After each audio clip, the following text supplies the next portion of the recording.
Atëherë, përshëndetje miq të Albanian Community TV dhe të True Podcastit. Sonte, edhe pse pak në mënyrë të pazakontë, do të shikoni para jush Mandin, Armando Vrushin, një ekonomist i dashuruar me teknologjinë e informacionit, i cili në vend të Shpendgashit, i cili ju jeni mësuar ta shikoni zakonisht sepse është podcasti i tij, do të jetë këtu për të zëvendësuar Shpendin në këtë temë të sotme. Për arsye se lideri ynë shpirtëror Gjergj Kastrioti sot e ka dërguar Shpendin në një betejë tjetër, në një pjesë tjetër të Shqipërisë, në një betejë sërish me të njëjtat qëllime, dhe ne do të luftojmë këtu sot së bashku dhe me të ftuarin ton, të cilin e kemi live nga Detroiti, jo shumë larg meje, por shumë larg jush që na ndiqni nga Shqipëria. Zoti Nevruz Nazarko është kreu i Departamentit të Financave të Policisë së Detroitit dhe paralelisht punon dhe part-time si pedagog, duke dëshmuar dhe ato bindjet e tija konservatore të përmbushjes shpirtërore të dhënit mësim për brezat në vim.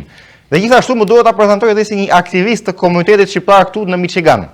Zoti Nevruz Nazarko sot do ta kemi për të analizuar temën e cila është pjesa e dytë që kishim herën e kaluar, pra filtrimi i parave nga investimet e jashtme që hynë në Shtetet e Bashkuara të Amerikës. Do të marrim dhe shembujt e këtyre biznesmenëve o politikanëve që ne kemi në Shqipëri, të cilët kanë filluar avash të delegojnë investimet e tyre drejt SBA-ve për të kaluar në të ardhme qoftë afërt apo të largët investimet 100% në SBA.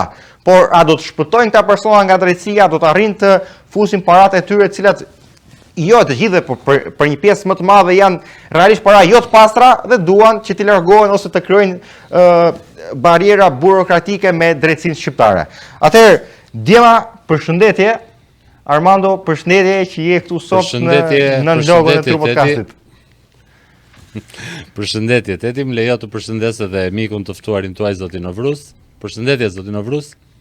Përshëndetje Armand, përshëndetje Teti. Unë them t'ja lëm Nevruzit duke e hapur pak temën, duke na rikujtuar pak si është rregulli, si është ligji për investitorët që duan të kryejnë investime nga jashtë në SBA, por që nuk kanë marrë ende dokumentat, pra sepse ata që janë shtetas të krijojmë tjetër temë. Të krijojmë një kontekst, një kontekst që shikuesit të cilët nuk janë të informuar për këtë pjesë ose mbas edhe nuk na kanë ndjekur të hera parë, mund ta kenë qartë rregullat bazën, pas ne do të shtjellojmë më tepër bisedën.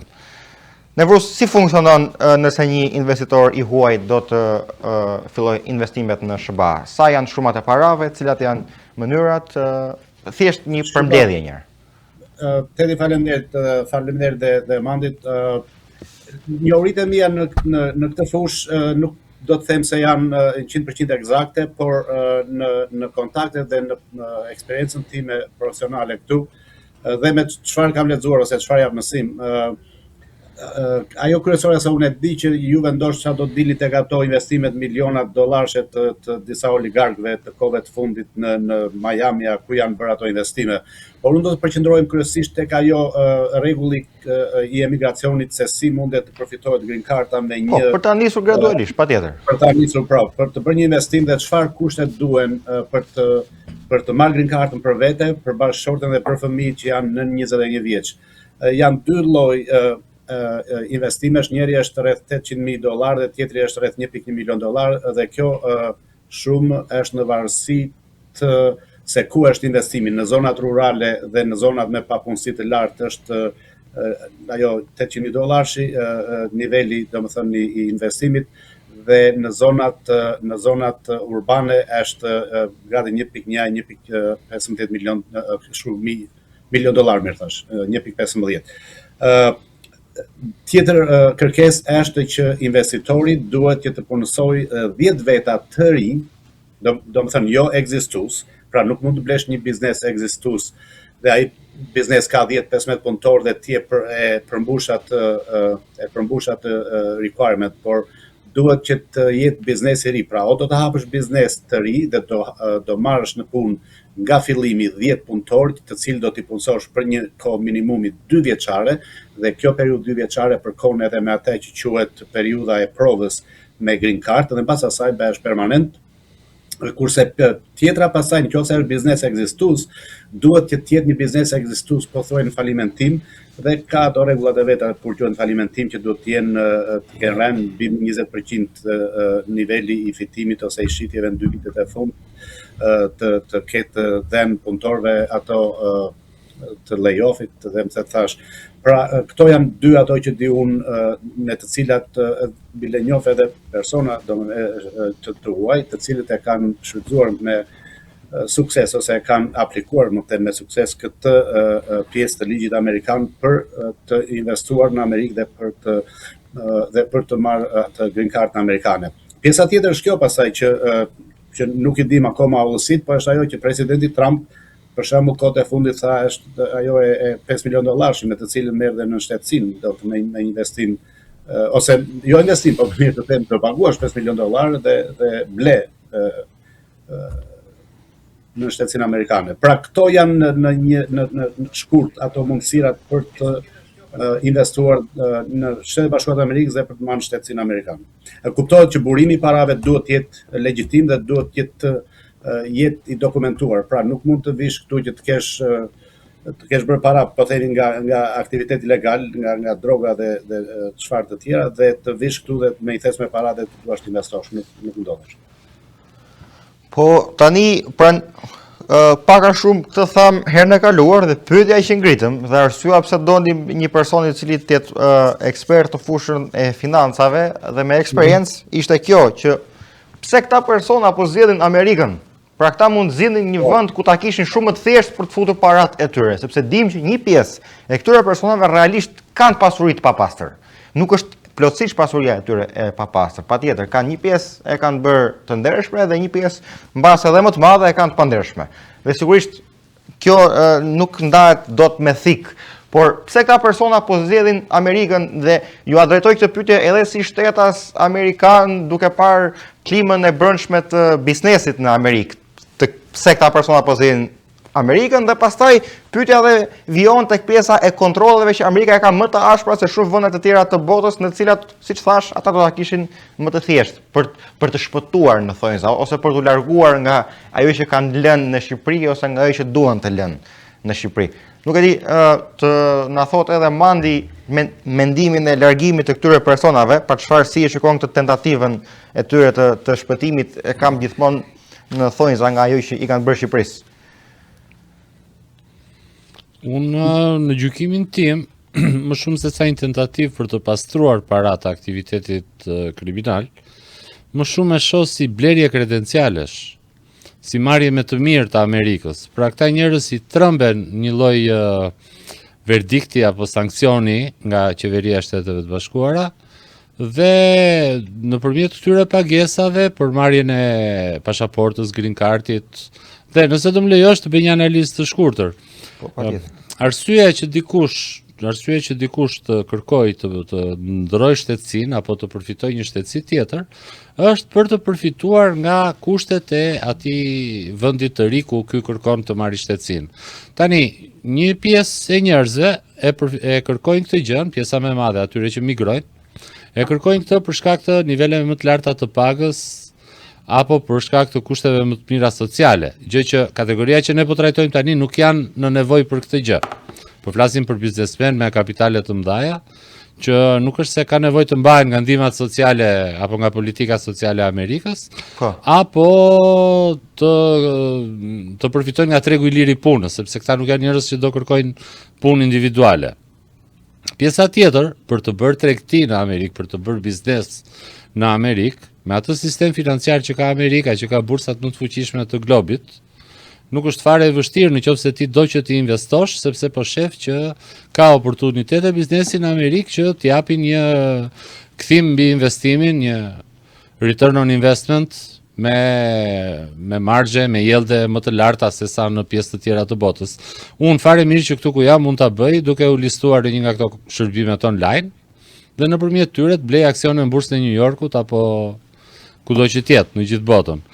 Atëherë cila është ajo e fundit që mbetet, përse më duhet mua Amerika? Po ta marrim për çështje të artit dhe kulturës, më vjen keq që t'ua them juve se banoni aty, po Europa është më mirë. Unë do preferoja Italinë për shembull ose Francën, nëse do flisim se kam qejf që të jetoj në mes të poetëve apo piktorëve apo ku di unë. Okej, është edhe preferencë personale se kubist ka sa të duash në Amerikë. Po, kështu që e vetmi alternativë që mua më mbetet, përse një njeri i pasur të investoj para në Amerikë, apo dhe të blej atë gold apo platinum passport, 1 milion e 5 milion dollar sa ishin ofertat. E vetmja gjë mua më duket që përpiqen që të krijojnë një marrëdhënie të mirë me Amerikën dhe të blejnë një lloj kredibiliteti. Të blejnë një lloj kredibiliteti se aty mbaroi llobimi. Do të bleu pasaportën mbaroi, nuk është se po thjesht tani nuk është më një qytetar diku në botë, po është një qytetar amerikan që po ta vazhdoj jetën e vet duke ndonjë urt, duke mos bërë më ato që ka bërë, i ka shanset që të mos i bjerë njëri mqaf. Po një ditë bukur. Ka paguar gjunahet, i themi popullorse. Po një ditë bukur ai Spaku do thot, zotëri, hajde pak paraqitu, për shembull, si se pasaporta e Amerikës nuk e shpëton këto. Okej, krijon një farë burokracie, padyshim që po, në hetime, në gjithçka, mbase mund të vonoj procesin, mbase këta mund të kenë mundësinë që në Amerikë të lobojnë te disa individ dhe te disa rrymë që nuk i kishin nga Shqipëria, këto janë patjetër në lojë. Po Nevruz, ti si mendon te kjo tentativa që këta po bëjnë, sepse ne e dim që sigurisht vetëm të qartësoj se ne e dim që dhe e kemi thënë në emisionet të tjera, thuhet emisionet plot fakte të një pjesë të madhe të këtyre individëve që realisht kanë aktivitet jo të lishëm dhe jo etik. Pa gjithmonë e kam mendjen te kjo pjesë dhe dua të shoh strategjikisht se ç'a ata mund mendojnë edhe të pyes edhe si shtetas amerikan në fakt. Shiko, unë them që jo e vërteta, po e vërteta tamam qëndron diku midis asaj që tha Mandi dhe që kjo që po thua ti ose çfarë keni ezauruar në emisionin e parë. E di pse them këtë sepse Armandi përmendi për shembull atë benefitin apo lobimin që vjen bashkë me pasaportën amerikane dhe po blerë kredibiliteti po.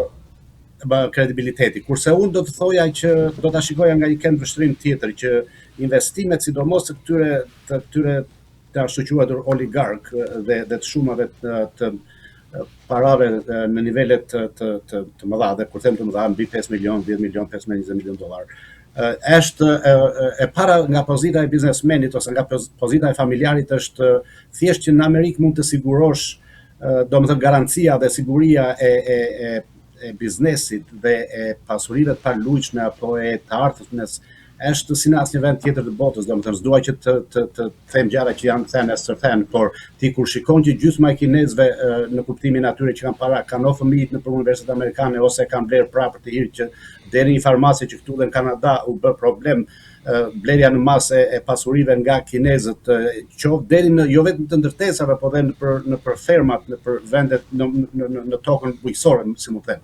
Pra, unë e shoh si më tepër një përpjekje për të hedhur, si është ajo që për të ndarë atë, domethënë mos i vesh të tëra vezët në një, sepse dihet që në Shqipëri klima politike dhe klima ndryshon shumë shpejt. Pra ata që janë sot të lidhur me këtë pushtet që janë, nesër nëse do të kenë një rrjet të sigurt diku tjetër, dhe kjo për mendimin tim duke pasur që kanë paranë dhe Amerika i lejon këto hapësirat ligjore, unë mendoj që e bëjnë për këtë punë në fundit, sepse këtu s'dua ta ndroj subjektin, po sa ke nga këta VIP-a, ta shqyquar VIP-a në Shqipëri, të cilët thonë që fëmijëve të mi u kam thënë mundësi bilesh nga zota përmendën nga televizioni kryesore, kur i thash vajzës time që në çdo vend, por çdo gjë mund të bësh, por këtu nuk do ta kesh ardhmen tënde, do shkosh në Amerikë, diku në Europë, siç tha Armandi. Pra, kjo është për mendimin tim ajo e para.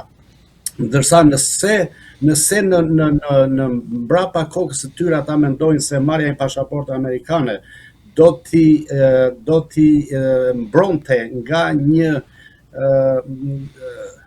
një akuzë e ardhshme për lidhje me pasuritë e palishme apo me të ardhurat jo të dokumentuara, unë mendoj që Amerika është vend i gabuar. Pasaporta nuk i mbron, po tentativa tyre për të pastruar parat diku, po ja dolën.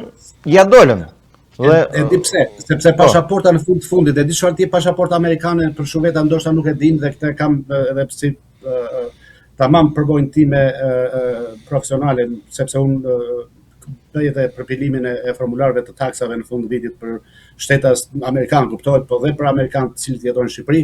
Pasaporta amerikane të jep një obligim tjetër, Mandi Tedi, që Këto i detyruar si në shtetës amerikan të deklarosh të ardhurat nga çdo vend i botës. Pra, në momentin që merr pasaportën amerikane, jo vetëm të ardhurat nga hoteli në Miami, por do deklarosh dhe të ardhurat nga, mos përmend ato pronat në Shqipëri, e gjitha tjera deri në centin e fundit do i raportosh në Amerikë.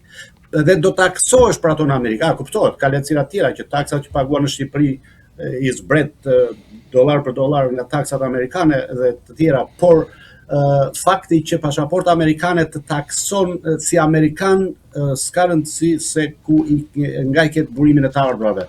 Edhe sikur ky burim të jetë në momentin e parë ilegal. Pra, departamenti thesarit të merr një parat, pastaj në departamentet tjera ato të cilat merren me problemin se si ke këto para, apo i ke treguar të gjitha, apo i ke burime të ligjshme dhe apo të paligjshme, nuk e dia më qartë. Pra, unë mendoj që përgjegjësia që vjen në pasaportën amerikane matet vetëm me nivelin e sigurisë të investimit tënd në Amerikë, të atij personi që vjen në Amerikë. Përndryshe, punë taksash apo punë që të blesh këtu influenca gjëra, ajo është një zero me bish të madh për mendimin tim, sepse jo se nuk ekziston, jam dakord me Armandin që mund të ekzistojë në atyre, por është në fakt efekti bumerang do të thosha që është më i pëlqyeshëm se sa ai që për të cilin ata shpresojnë.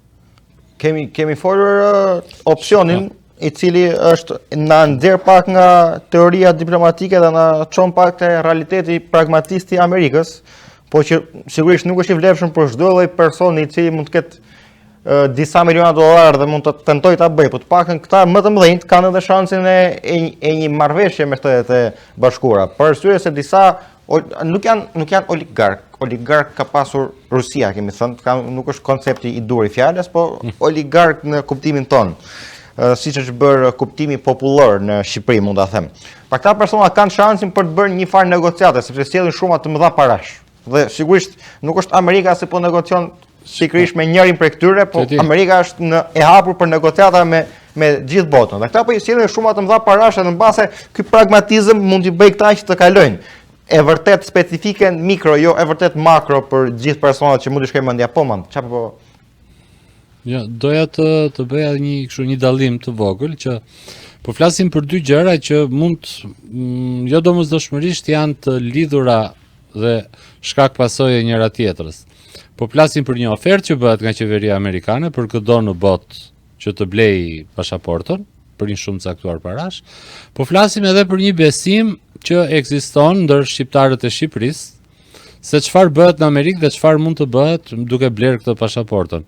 Tani, këtu në Shqipëri gjërat funksionojnë një çik çuditshëm. Dhe domethënë po të shohësh pjesa më e madhe atyre që kanë bërë para në mënyra jo të ligjshme, blejnë apartamente.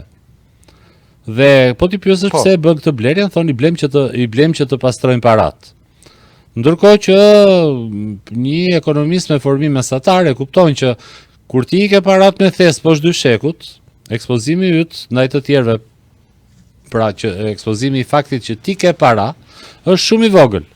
Kur ti shkon dhe blen një pronë të paluajtshme që regjistrohet në regjistrat e shtetit, ti automatikisht je zbuluar, ti duhet të justifikosh burimin e këtyre parave. Mirëpo njerëzit në masë besojnë që blerja e pasurive të paluajtshme është pastrim. Nuk e kuptojnë dot që në një moment të caktuar duhet të justifikojnë këtë makinën kaq të shtrenjtë ku i gjete paratë që e bleve, këtë apartamentin e shtrenjtë ku i gjete paratë që e bleve, këtë tokën ku i gjete paratë që e bleve. E megjithatë vazhdojnë ta besojnë këtë dhe vazhdojnë të bëjnë këto veprime. Kohët e fundit janë shtrënguar një çik sepse kanë parë që po ndodhin sekuestrime. Pikërisht të këtyre pasurive, asnjëri nuk i thotë që shiko se ti duhet kesh edhe 2 milion euro në një thes të groposur në Baçe, se s'ja di njëri. Ndërkohë që apartamentet apo dyqanet, objektet e shërbimit që kanë bler këta, pra që janë të dukshme, janë të regjistruara, këto ju sekuestrojnë dhe u kërkojnë pastaj që t'i provojnë që i kanë bler me parë të ligjshme. I njëjti mentalitet mund të ekzistojë edhe në një pjesë të caktuar njerëzish të pasur në Shqipëri, që thonë e shohin ofertën e qeverisë amerikane të presidentit Trump, e shohin si një thirrje të nënkuptuar, që ky po na jep, po na shkel syrin, që ne po t'i hedhim këto parat për këtë qëllim, atëre ky nuk do na trajtoj më si kontrabandist, po do na trajtoj si investitor në Amerikë. Po flas mënyra se si e shohin njerëzit këtu, jo. Prandaj thash që fillim që janë dy gjëra që nuk janë shkak pasojë të lidhura. Po ka shumë njerëz që e shohin dhe e mendojnë në këtë formë. Po ka dhe nga ata njerëzit që kanë shumë të caktuara dhe Amerika nuk është parajsa e idealizmit, Amerika është perandoria e pragmatizmit. Për disa persona mund të ketë një strategji më të se edhe këta persona nuk janë kaq se ne po e bëjmë sigur nuk marrin vesh ata dhe po shkojnë me sy mbyllur dhe nesër do kapen. Ashtu qoftë. Po domethënë qëllimi është për këtë të më besosh. Dgjoj, njerëzit që këtu kanë vënë para lehtësisht, sinqerisht që nuk marrin vesh. Po të ishin nga ata të zgjuarit, ata që i kanë vënë parat se din, ata nuk i njohim ne. Ata që kanë vënë para se din. Ne njohim ata vanitozët që kanë vënë ca parë shpejt e shpejt, pikërisht se dikush i ka caktuar një rol të caktuar, që ua ka caktuar rolin edhe për shkakun që janë të trash. Dhe këta e bëjnë show off me atë pasuri që kanë vënë për këto arsye. Po mund të them që nuk kanë ndërtuar, më thuaj. Të t'jap rastin ton personal unë për herë të fundit jashtë Shqipërisë kam dalë para 5 vjetësh. Ndërkohë që kam 2 vite që kam një biznes në Estoni. Dhe biznesi në Estoni përfaqëson podcastin në raport me Google-in. Okay. Dhe është ajo që tha zoti Nazarko që ne pavarësisht që s'kemi asnjë lidhje me Amerikën, paguajmë 13% për të ardhurat që vijnë nga YouTube, paguajmë një herë 13% në Amerikë. Dhe pastaj merremi me pjesën tjetër të tatimit në Estoni dhe pastaj në Shqipëri kur përfundojmë parat në destinacion. Pra, në qoftë se do ishte vetëm për oportunitet biznesi, sot teknologjia ekziston dhe ti mund ta bësh nga shtëpia. Pra ti mund zgjedhësh të jetosh në Alpet italiane, se të pëlqen peizazhi malor dhe ato prejnte jeshillëku që ka atje. Dhe ndërkohë parat të cilat i ke fituar fillimisht në Shqipëri, nëpërmjet gjitha mjeteve të teknologjisë, mund të investosh në Amerikë apo në Kili apo në Kin, kudo ku ti shef një oportunitet ku marzhet e fitimit janë të larta. Pra, po flas për dikë që ka kapacitete financiare. Jo domosdoshmërisht i duhet të vijë në Amerikë për ta bërë këtë gjë. Po jam normal me atë, por fjala ashtu që ndryshe është kur e shkel çizme e ushtarit, ndryshe është kur e shkel vendin këtu. Pra, investimi në Amerikë në këto që po thoni ju, stock market e këto që e vërtetë është mund të bëhen nga çdo vend i botës. Nuk mendoj, prandaj shkojmë mbrapa tek fjala që ajo që thash më përpara se nuk mendoj që qëllimi i atyre i vetëm është thjesht ajo fitimi, se ata ndoshta aty kanë aq para sa të mos sa nuk fitimet që do të marrin të ardhmen ndoshta u interesojnë ose s'u interesojnë shumë. Pra, siç tha dhe Juve në fakt, që kjo është e dy fishtë, nuk është thjesht një këta duan edhe atë në shtetësinë edhe garancinë që të jep pasaporta amerikane në drejtime të tjera, jo në këtë të mbrojtjes nga ligji, se nëse ai është qëllimi atyre kryesor do zhgënjen shumë shpejt në drejtim. Largimi tyre se nga që janë mirë atje ku janë, këtë nuk e them dot, sepse në Shqipëri, siç kemi thënë dhe siç do vazhdoj të them, këta persona nuk e kanë më, pra deri dje mund të thonim që tregu është kontrolluar, sot tregu është vrarë. Pra në Shqipëri edhe një oligark që kontrollon gjysmën e shtetit nuk është më i sigurt, sepse kanë krijuar një klim, e kanë mbajtur këtë klim për aq gjatë saqë tregu ka vdekur dhe është kthyer shtet bandash. Dhe në një shtet bandash, në një vend bandash nuk është i sigurt as mbreti, as ushtari, as shërbëtori i oborrit. Pasaporta amerikane të jep të paktën atë qetësinë që thuan nëse u jep këmbë dhe ikë atje. Nes po. Dhe aty do jemi në rregull me taksat edhe do vazhdojmë jetën, sepse e shkatruam këtë vend, e vodhëm këtë vend, ja shitëm burimet minerare për interesa afatshkurtër, nuk e donim kurrë ndërtimin e industrisë, se kemi industrinë e turizmit që na i shef kryeministri në ëndra dhe do largohen një ditë bukur edhe do thonë Shqipërisë, shikoj unë mora çka kisha tani s'kam bërë më gjë për mua aty se po kalon avash avash në tip anarkie që s'ka shtet, të vjen policia të merr peng biznesmenët, kështu që dhe largohen. Tani dua pak përveç barrierave federale të shtetit amerikan, Nevrusi mbasa mund të na ndajë diçka lokale në bazë të states, pra në bazë të shteteve të Amerikës, sepse ne në Shqip e kemi shtet, e kemi fjalën njësoj, në anglisht ndryshon. Mbase mund të na thuash edhe pak për barrierat ligjore që gjenden për shembull në rastin e Michiganit, meqense jeni dhe më i informuar për Michiganin, besoj, me që jetojmë këtu, të dy, ndajmë këtë jetë. Në fakt barrierat ligjore në shtetet e ndryshme të Amerikës janë kuptohet të ndryshme, po janë shumë të vogla në krahasim me barrierat federale. Pra në qoftë se dikush është i lejuar të bëjë biznes në Amerikë në rangun federal, në rang shteti thjesht do ta zgjedh se ku i bëhet puna për atë biznes, llojin e biznesit që ka. Pra siç tha Armandi, nëse ai është një biznes që mund bëhet online, mund të jetosh në Florida dhe ta bësh biznesin ku duash. Pra bariera për të kryer biznes në momentin që ke marrë lejen nga emigracioni për të kryer biznes këtu nga ANS-i është pothuajse inekzistente. Barierat fiskale nga krau tjetër, shtete ndryshme kanë bariera fiskale të ndryshme. Michigani për shembull ka bariera fiskale që varet nga lloji se si operon biznesin, pra si corporation apo si limited liability company apo me mënyra të ndryshme, të cilat taksohen ndryshe dhe i paguajnë shtetit një taksë të caktuar mbi fitimin. Përveç asaj, për shembull si individual, ti nëse jeton në Michigan, është ajo taksa që paguajnë të gjithë mbitarët që kemi këtu, varion aty te 4.2%. Pra kjo është ajo bariera fiskale. Pra bariera fiskale nuk është konsiderate e madhe nëse dikush do të Po si ndryshon në bazë të kush është në pushtet? Si do ta analizë mund na japësh për këtë pjesë? Do ta them dhe atë, por do kaloj që të krahasoj për shembull Michiganin me dy shtete të tjera që është New Yorku dhe Kalifornia. New Yorku dhe Kalifornia barën e taksimit e kanë më të lartë, shumë më të lartë nga Michigani, bile do të thoja që gati 3-4 herë më të lartë në total. Prandaj ky është një konsiderat, për shembull, nëse do vish këtu do vendosh të bësh biznes në New York apo në Los Angeles, në krahasim me Michigan ose me Chicagon, do taksohesh më tepër atje, kuptohet. Në nivel shtetëror, niveli federal është i njëjtë, s'ka rëndësi se ku është biznesin. Kurse për sa i përket si ndryshojnë barierat fiskale në varësi të pushteteve, kjo është më së qartë, ose jo është më së qartë, por u bë e dukshme gjatë të zgjedhjes këtij majorit New Yorkut, Mamdamit, i cili një nga premtimet elektorale ishte që do të dyfishonte më shumë taksën, do taksonte këta milionerët, këta cilët do bëjnë më shumë, duket se e kishte atë limitin 3 milione si, pra diçka e tillë, do t'i taksonte në mënyrë, domethënë, shumë të lartë. Dhe kjo është ajo ndryshimi për shtete, për shembull republikanët të djatët në Shtetet Bashkuara të Amerikës zakonisht janë me politika fiskale shumë më favorizuese se sa Partia Demokratike.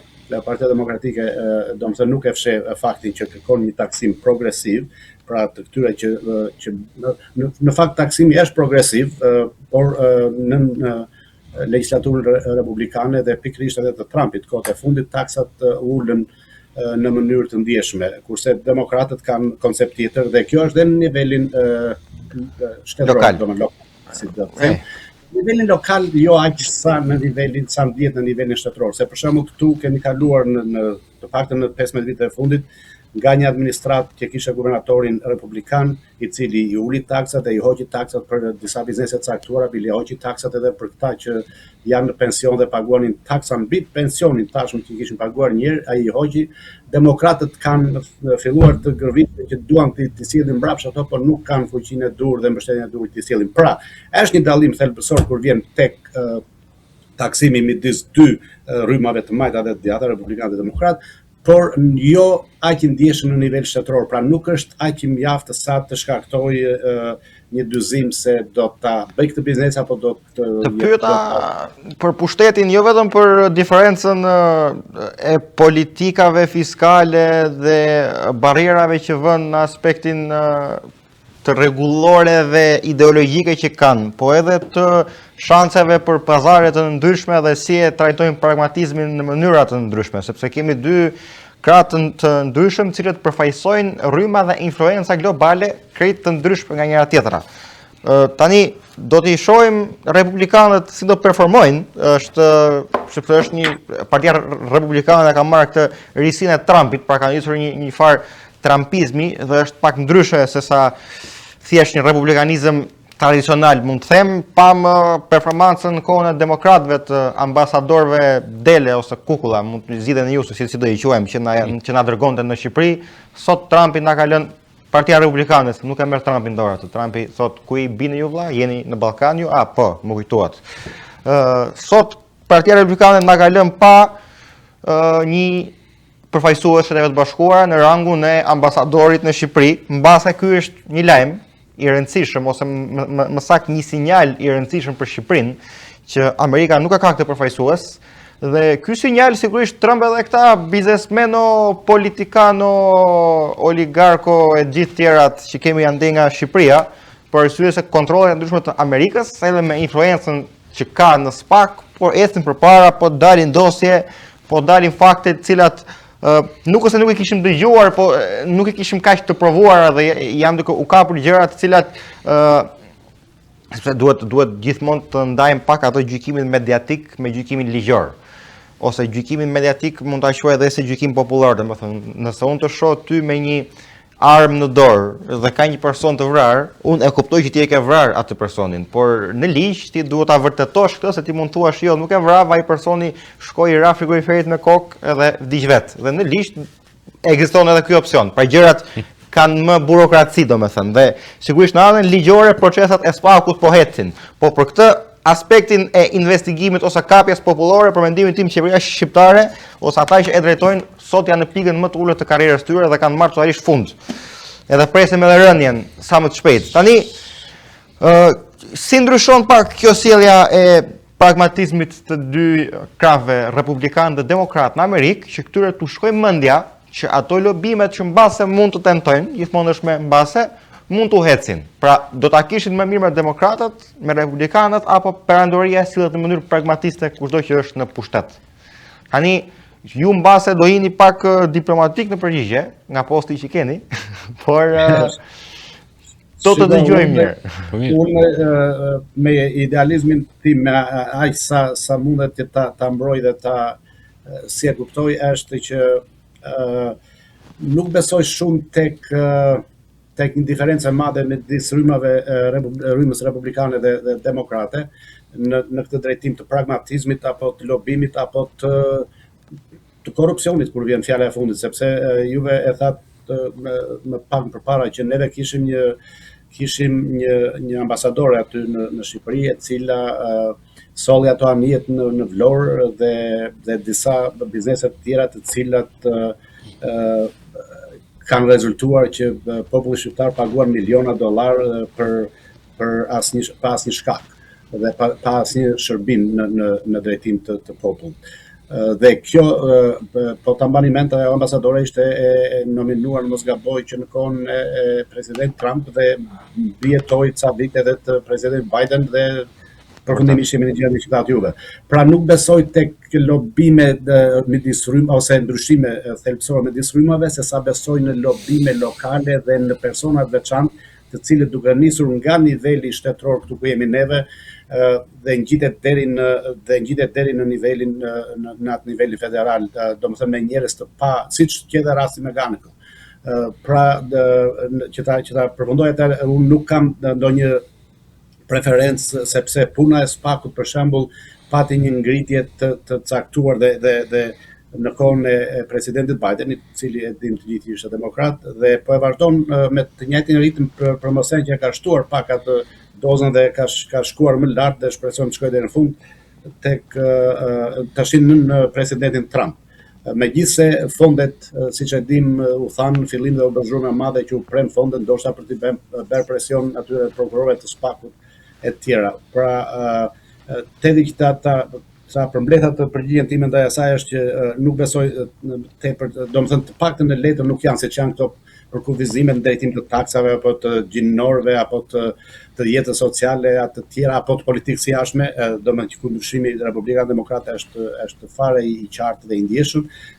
Në këtë drejtim të pragmatizmin e kanë të dy dhe politika amerikane është pragmatiste.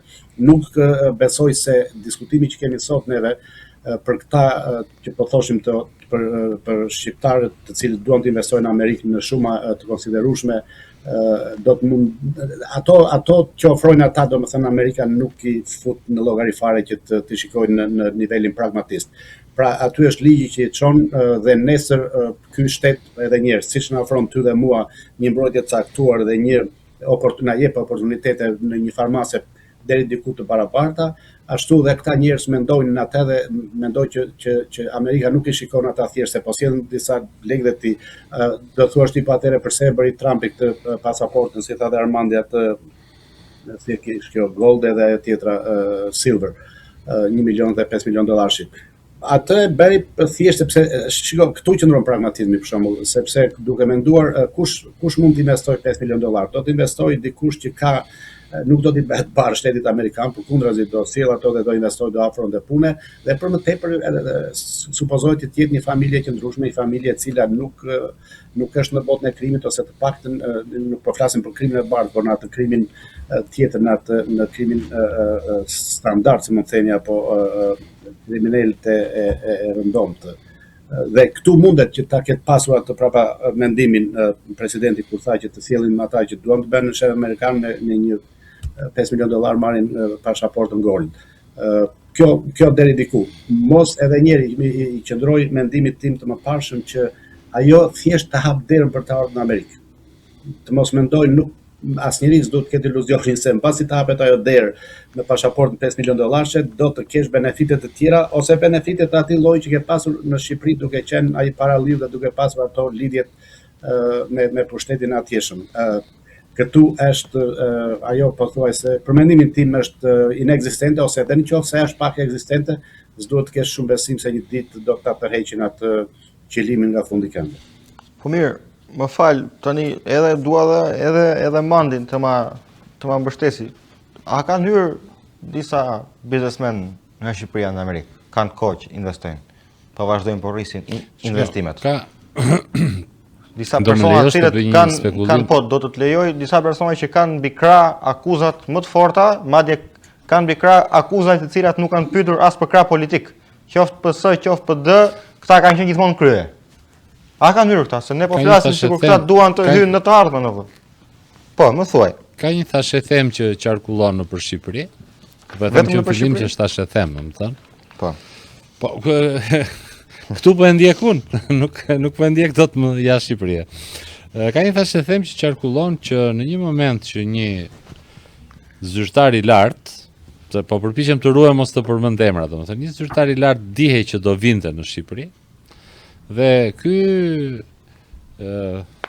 supremi ynë i thot njëri nga këta biznesmenët e fuqishëm që po i quajmë oligark për kështu, për konvencion. I thot që dëgjoj, i thot se tani që u bë kjo reforma në drejtësi, i thot, na duhet ta keni çik mirë me këta gjyqtarët e rinj që përzjodhi reforma, me këta prokurorët e rinj. Kështu që ti bëj si të bësh edhe ndaj një 3-4 milion euro për këtë punë dhe fillo ti blesh këta. Dhe ai si ushtari bindur i Altmadhis që ishte, filloi të zbatonte detyrën. Ndërkohë Altmadhia ja regjistronte të gjitha këto që bënte. Dhe kur erdhi ai miku tjetër, ai pesha e rënd, ky ja dha gjithë materialet edhe i tha shko tani dhe thuaj që ja çka kam për juve, po doni ta mbani mirë me Amerikën. Hidhi një $12 milion këtej, se ashtu na duhen. Tani gjitha kjo historia, edhe pse mund të mos jetë e vërtet, po e krijon atë bindjen që ore shiko se dashuria e Uncle Semit u bleka. Më kupton? Përkohësisht, ndoshta edhe atë se besoj, po nëse do pranoj dhe pranoj. Më kupto për një gjë. Unë nuk po them që kjo tregon që dashuria e Amerikës blihet. Krijohet përshtypja tek njerëzit që dashuria e Amerikës blihet. Përshtypja. Dgjoj, ne kemi një problem shumë të madh me percepcionin e shqiptarët. Do ta filloj me një histori personale, edhe pastaj në një konkluzion që kam arritur gjatë kësaj kohe. Dikur vendosëm bashkë me një dy miq të mi të merreshim me biznes. Edhe vendosëm të blinim ca pajisje kineze, që në thelb ishin një blok kondensatorësh, që nguleshin në prizë dhe rregullonin atë diferencën e amplitudës ndërmjet tensionit dhe rrymës, që ndodh gjithmonë kur ka pajisje me motor. Pajisje që kanë motor ose pajisje që kanë induktivitet në përgjithësi. Duke qenë se spostohet rryma dhe tensioni, nuk janë në të njëjtën fazë, rezultantja është 80%, 75%, 85% e asaj që duhet, pra ti konsumon më shumë energji, pikërisht për këtë arsye. Dhe kjo pajisja supozoi në bazë të rregullave të ligjeve të fizikës që ta rregullonte këtë diferencën, ta afronte tek 100%. E gjitha me formula të rregullta fizike. Dhe filluam të tentonim shitjen. Dolëm me tezga, me një bankoprov aty që ti e masje energjinë që konsumoje pa e vënë pajisje në punë, vije pajisje në punë dhe shifje diferencën. E shifje me sy të lirë, ishte provë e hapur, kështu gjithë tela të varur, që të kuptoj që s'kishte asnjë trik. 4 veta aty që donim të shisnim, me gjithë literaturën dhe shpjegimin shkencor nga mbrapa, nuk po shisnim asnjë gjë. Ndërkohë që një miku im në Fier e mori kutinë e parë, e shiti, mori në telefon, më sillni të dytën, tha se do ta shes, se kështu u habitëm, tha more dale se ne kemi treg shumë të madh në Tiranë dhe nuk po ecin shitjet si ke ty. Ç'a po bën? Unë s'jam budalla si puna juaj, tha, të rritu bëj shkencë njerëzve. Unë shkoj i them te veshi që dëgjoj, kam një pajisje unë që ja fut këtyre të energjisë. Po deshe ta ja, po mos ta nxirr fjalë se na futen burg. Dhe ai nuk më blen një, tha, po më blen 4. E kjo është mënyra se si funksionon këtu. E nisa nga përvoja personale. Ndërsa perceptimi më i madh për shembull i habitshëm ndër ne shqiptarët është që në Altmadnia joni ndrituri nderuari është i zgjuar. Dhe u bë kohë që unë përpiqem t'u them njerëzve, nuk është i zgjuar, është i lig.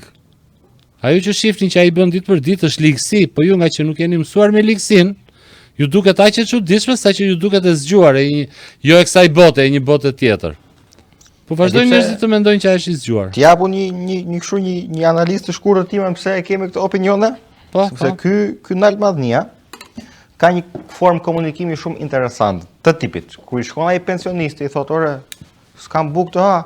Po mirë, i thotë ky, "Unë kështu e kam zgjidhjen, ti ç'a zgjidhje ke për ekonominë?" I thotë pensionisti. Dhe pensionisti, siç pritet, nuk i jep në një zgjidhje të ekonomisë së Shqipërisë, dhe ky ja merr me informacionet që ka, që sigurisht kryeministri ka informacione më të larta se një pensionist i zakonshëm, dhe ti që e shikon nga televizori thua, "Pa, e kanë marrë këta ignorantët këtu, i kanë nxjerr para kryeministrit. Ja ç'i bën ky këtyre." Del edhe para në një gazetari të lodhur fare, të lëndisur, dhe sigurisht nga fakti se ka më shumë informacion mund ta kaloj si të doj, edhe njerëzit masa, jo të gjithë, kush ka mend e kupton, po masa e shikon, thotë, "Sa i mençur kryeministri, ore ja futi të gjithëve, nuk i dha asnjëri nga këta pensionistat planin e mandatit të radhës të ekonomisë." Normal. Më beso Tedi, më besoj që të gjitha rastet që unë i has ditë për ditë në diskutime me njerëzit e ndryshëm, familjar, miq, shok, të njohur, të panjohur, të gjitha rastet që njerëzit i përdorin si argumenta për të treguar se sa i mençur është, shpjegohen shumë më lehtë po të nisesh nga prezumimi që është i lig dhe jo i mençur. Që ta bëj kështu, domethënë, nëse unë dhe ti kemi vendosur që pas nesër do dalim në debat. Po. Për një temë të caktuar. Ti shkon dhe fillon të përgatitesh. Ti shkon dhe fillon mbledh librat, studion, gjen argumentat, ndërton planin e bisedës që do bësh me mua me dëshirën dhe shpresën që me këtë strategjinë tënde do më mposhtësh në debatin logjik. Ç'a bëj unë ndërkohë? Po ç'a bëj unë ndërkohë? Unë te shkallët e pallatit tënd vë një spango, ti rrëzohesh kur del nga shtëpia, thyen këmbën, je në spital dhe ditën e debatit ti nuk vjen. Dhe moralisht kam fituar unë se ti nuk u paraqite. Por nuk e bëra se jam i zgjuar, e bëra se jam i lig. Është një çështje e, domethënë, e asaj strategjisë politike të fushatave që ka shumë impakt faktori psikologjik. Pra, kur ndruam temën, po unë e kisha më shumë te pjesa e perceptimit. Po, do themi diçka, do sjell një fakt, e kam ula syt poshtë sepse po shikoj, kam postuar në Facebook, kështu si me gjysmë të qeshur. Në dhjetore postova me ranë në dorë një studim i dy shkencëtarëve sociologëve, Richard Lynn edhe Tatu Van Henen. E ka thot ashtu, po tregoj edhe në atë, nuk e nëse e kthej telefonin kështu. Por studimi ishte me titull, ky është nga viti 2012. Studimi ishte me titull Inteligjenca, një koncept unifikues për shkencat shoqërore. Po them në shqip, se ky ishte në anglisht. Po. Dhe është pak, domethënë, edhe se ta quash si racist, po më duket shumë racist në fakt, edhe ka të hartën e Europës komplet, edhe të ndarë në shtete, kuptohet, edhe ka kuotën e inteligjencë artificiale, ajo IQ-a që jemi ne mësuar ta përdorim random. Edhe s'dua ta ashtu se jemi, domethënë, pjesë e këtij populli jam dhe vetë, por në këtë që kanë bërë këta dhe e shtetur, kupton, e kanë kundërshtuar shumë këtë studim, duhet që për hir të vërtetës ta them që e kanë kundërshtuar shumë, por në gjithë Europën dhe ka deri këthe nga Rusia, po e ka dhe Rusin, po shoh tash duke folur, IQ-ja i shqiptarëve është më ulti në rajon, më ulti nga Kosova, më ulti kupton nga Slovenia, Kroacia, këto të tjera, po patjetër nga Italia. Më ulti në gjithë Evropën dhe pas Evropës. Ç'dua të them me këtë? Jo se nuk dua të përdor ato teoritë maltuziane të popullsisë të Gallegut, po e kam fjalën që kur i shkojmë historisë edhe unë vetë mendoj që 500 vjet ishim në mbajtje perandoria otomane. 500 vjet, vendi fundit të cilin fituam independencën dhe atë fituam sipas disa fakteve tjera historike që kanë dalë kohët e fundit kur ata vendosën e dëbuan Ismail Kemal. Tani ngre flamurin se ato janë këta të tjerë ngjitur. Pastaj erdhi mbretëria, ishte periudhe kaosi, pastaj erdhi mbretëria. Gjasat ishin, po mos ishte luksa e dytë botërore, bile kjo është një nga ato krime më të mëdha që ka bërë Italia fashiste ndaj Shqipërisë, që përzuri mbretin për mendimin tim dhe solli racën që nuk duhet sillte, i dha shanse, jo se sonë dhe po të mos ishte ajo, gjasat ishin do ishin mbretëri akoma dhe nuk besoj të keni ndonjë kundërshtim me këtë. Pastaj morën komunizmin, gjasat ishte që po mos kishte rënë këte nga Rumania, nga Rande dhe të ishe siç ishim neve, ish bardh do anim siç na thatë ajo shefja që iku e ambasadës edhe ashtu do vazhdonim. Pra, të gjitha këto... Dëgjoj mund të juve? Po. Unë po, mund ju dëgjoj. Më dëgjoni? Po, jemi në rregull. Po, tani po. Dhe vetëm të lutem nga komunizmi dhe njerë se unë se dëgjova, se u shkëput. Nga komunizmi them të gjitha këto tre ngjarje madhore, pra, perandoria otomane, mbretëria dhe komunizmi që sipas gjasave do vazhdonin në përjetësi, nëse nuk do ishin faktorët e tjerë të jashtëm. Unë e lidh me këtë studimin e këtij Richard Linit, që neve duhet të shikojmë ndonjëherë gjërat kështu brenda inward, thon amerikan, brenda vetes. Mos kemi dhe deficienca kështu se s'ka kuptim kjo që neve i qepemi një njeriu ose një sistemi dhe ja lërojmë temën gjersa sepse tash kupton po më vlon edhe ajo. Çfarë them, ky studim më është dukur shumë interesant, Tedi do ta çoj me email, po ta shoh se ti duket se jemi në Facebook, shire ke aty 23 dhjetor kanë bërë. Pra që ti kthejmë asaj mbrapa, asaj që thatë juve, që ore si hapni gojë dhe shikoni këtë se unë ky është më i zgjuari. Ore kam dëgjuar njerëz sot aktualisht, ka njerëz thonë që ore çfarë do bëjmë ne, po vdiq ky, çfarë do ashur, çfarë do bëjmë po na iku ky, se s'kemi shpëtime edhe të njëjtë gjë që kemi dëgjuar për ne që jemi rritur unë jam rritur në atë kohën e para 90-s. Nuk e di çfarë them. 86-ën, 85-ën. Shiko, dua të them diçka. Që realiteti është kështu si është. Këtë nuk është se mund ta pohojmë ose mund ta mohojmë ne. Ajo është statistikisht realiteti është kështu si është dhe është keq. Flas për Shqipërinë. Tani, unë besoj se do t'i qëndroj pjesës që ne jemi në një prag lufte sot. Pra ne sot jemi tamam sikur do t'i kemi zgjedhjet shumë shpejt. Jemi sikur zgjedhjet do jenë një muaj larg, po them. Pse? Sepse shoh rënjen pikjat të reputacionit të qeverisë në Shqipëri. Pra, rënja pikjat filloi me raportin njerë se si kishin shkuar zgjedhjet. Vazhdoi me mesazhet e Ballukut, që është për herë të parë se ne si popull jemi mësuar që faktet i marrim nga opozita që del dhe i shpjegon edhe me pak ato ajustimet si duan ata, që mos u dalin dhe ato të vetat, dhe kështu i kemi mësuar gjërat ne. Ndërsa kjo e Ballukut ishte si themi ne në gjuhën popullore kapje me presh në dorë, të kanë dalë mesazhat zonjë. Vazhduan skandalet e Akshit, vazhduan pa në një kohë shumë të shkurtër, populli ka marrë shumë indicie për të çuar. Pastaj patëm problemet lokale, patëm Durrësin që është në një katastrofë, domethënë, dhe këtu në ICTV do të kemi së shpejti një emision me një ekspert që do ta sqarojë këtë punë, sepse kryeministri, zoti kryeministër, tha që fajin e ka populli që hedhë shishet plastike. Kështu tha kryeministri. Do ta shohim a e ka fajin populli? Që jodhi shishet në 2009-ën, ë? Që jodhi shishet në 2009-ën. Patjetër, 2009 që populli gjithmonë e ka fajin në bazë të gjithmonë e ka fajin populli. Ne si popull duhet mbledheshim bashkë sipas kryeministrit dhe një ditë të bukur të bëndim një pastrim të qytetit si popull i ndërgjegjshëm. Se për çfarë duhet shteti ne nëse këto gjëra do ekzistonin dhe do bëhesh në një vend të botës, nuk e di, po kështu thot, kështu pretendon ai. Vlora ngeli pa ujë, Gjirokastra përmbytje, po se si unë përmbytet Gjirokastra unë nuk e di. Po është përmbytur edhe Gjirokastra në mënyrë masive, në mënyrë ekstreme, është përmbytur Gjirokastra, kupton? Domethënë skandal fare organizimi i shtetit dhe besoj se në këtë pikë që kemi nevojë për të parë përpara dhe për të çuar dhe për të motivuar popullin qoftë në protesta, qoftë në reagime, qoftë në bojkote. Shikoni pak Iranin. Ishte rrëzuar një nga qytetet e Iranit, quhet sot anarki. Pra nuk ka më shtet. Pse? Se policia ka kaluar në krahun e popullit. Kupton? Pra është bërë një çim masiv. Diçka që mund ta kemi parë në rastet e luftrave, domethënë siç ishte puna e UÇK-s, ku shumë persona, shumë shqiptarë të cilët mund të ishin në ushtrinë jugoslave, policinë apo postet të tjera kaluan nga krahu i tyre dhe kjo gjë duhet ndodhi edhe në Shqipëri.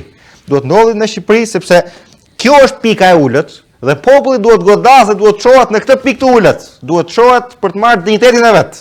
Duhet çohet sepse nuk do mend të kuptosh që një person që rri 16 vjet që do rri deri në fund të mandatit, potencialisht, është shumë, pra kthehet në një vend diktatorial, se bën zgjedhje nuk do thot asgjë, se edhe në komunizëm bëheshin zgjedhje. Dhe është më tepër diçka që unë jam përsëritës për këtë, po do ta them se shumë rëndësishme për lobimin e interesave gjeopolitike dhe me atë çka po ndodh në Shqipëri. Për herë të parë, në një nga rastet unike, kemi të bëjmë me situatën ku rrëzimi i qeverisë sjell më shumë stabilitet në rajon se sa mbajtja e qeverisë.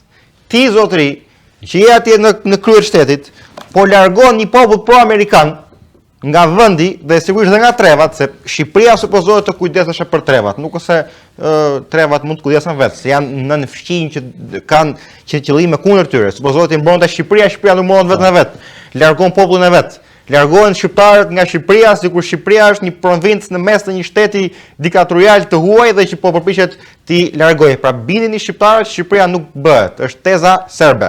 Këtë po ja aplikojmë vetë ne. Dhe prandaj më them që jemi të pushtuar, se po aplikojmë tezën e huaj, nuk ka rëndësi a është shqiptar apo se shqiptari është në krye. Dhe që duhet bërë një analizë ADN-ja pastaj se atë nuk e dim se sa shqiptarë është ai që kemi në krye. Dhe ti zotri po destabilizon krejt rajonin duke sjell popull të cilët kanë qenë të pa influencuar deri më dje nga interesat amerikan dhe që sot është gara hapur për interesat gjeopolitike ruso-kineze në Ballkan. Do ta them këtë gjë, është e përsëritur, mbas disa prej jush e kanë dëgjuar për të parë se po hyn sot. Po ti po destabilizon rajonin me këtë korrupsion i cili ka dalë nga kontrolli. Ky është problemi, se është korrupsioni i dalë nga kontrolli. Pra sikur sot Rama thotë, "Ore, çfarë po bëjmë ne? Hajde ta bëjmë vendin." Nuk ka më. Sot Rama është në një pikë i kapur dhe në këtë pikë të ulët që është, populli duhet çohet dhe duhet godas. Po e humbëm këtë pikë, do të lëvizi prap gjëja, ai do ta marrë prap reputacionin dhe do të jetë prap në pushtet. Tani, me që jemi drejt se nuk do ta zgjasim shumë, por me që jemi drejt fundit, a ka mundësi të më thoni pak si shikoni këtë pikën e ulët të qeverisë? Është jashtë teme, po është shumë e rëndësishme, se kemi parë dita shohim skandale të reja dhe gjëra të reja që dalim. A duhet shpresoj ky popull që vërtet jemi afër rënjes, vërtet jemi afër lirisë? Çfarë mendimi keni për këtë? Se me këtë dua ta mbyllim. Në gjykimin tim, meqense jam këtu dhe jetoj për ditë, në gjykimin tim nuk është se tani doli zbuluar, doli mbreti Lakuriq përpara popullit.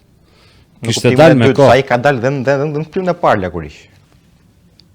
Në klubin e parë unë atëre u përpoqa të propagandoja shumë nga këta aktorët e filmave porno, për të patur një bazë krahasuese që njerëzit ta kuptonin çfarë është e vërteta. Mos të niseshin kështu thjesht që doli ky dhe u bubu Kushqenka.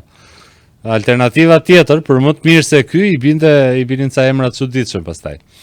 Po në kuptimin figurativ të fabulës së mbretit Lakuriq, shqiptarët e kanë kuptuar prej kohësh se kush është, çfarë bën dhe si e bën. Sepse për fatin ton të keq, ne juve për shembull po gjykoni tani për kohën që ai drejton Shqipërinë, po ndërkohë ishte edhe koha që ai drejtoi Tiranën, që ishte pothuajse gjysma e Shqipërisë si popullsi, dhe një kohë gjatë të cilës nuk është se shfaqi ndonjë karakteristikë më popull dashse, apo qytet dashse, apo Shqipëri dashse. Politika e tij ka qenë gjithmonë njësoj.